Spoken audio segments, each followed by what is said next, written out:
The old antique shop was tucked away in a forgotten alley, its windows cloudy with decades of grime. I had never noticed it before, but something drew me in that day, a faint hum, like a whisper that seemed to follow me home.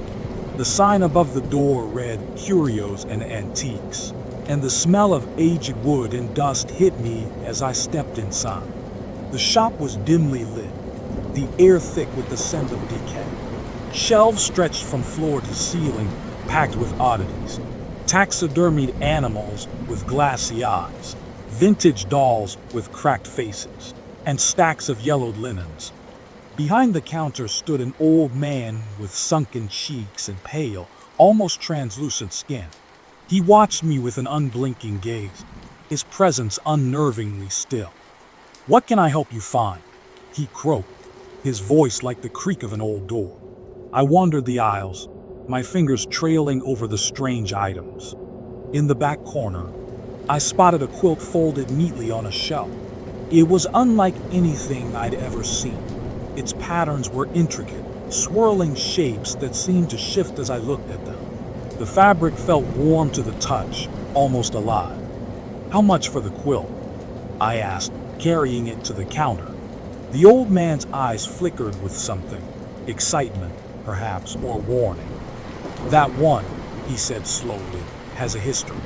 It's said to have been made by a woman in the 1800s, a woman accused of witchcraft. She stitched her soul into it, they say, to keep her spirit from restless wandering." I laughed.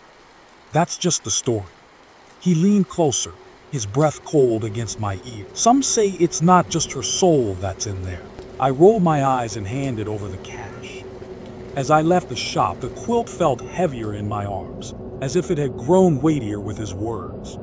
That night, I spread the quilt over my bed, feeling a strange comfort in its warmth. But as I drifted off to sleep, I began to feel a presence in the room, a subtle shift in the air, like someone standing just out of sight. I told myself it was my imagination, but the sensation grew stronger until I could swear I heard a faint whisper. Mine. Days passed, and the feeling intensified. I catch glimpses of something from the corner of my eye, tall, shadowy, and impossibly thin.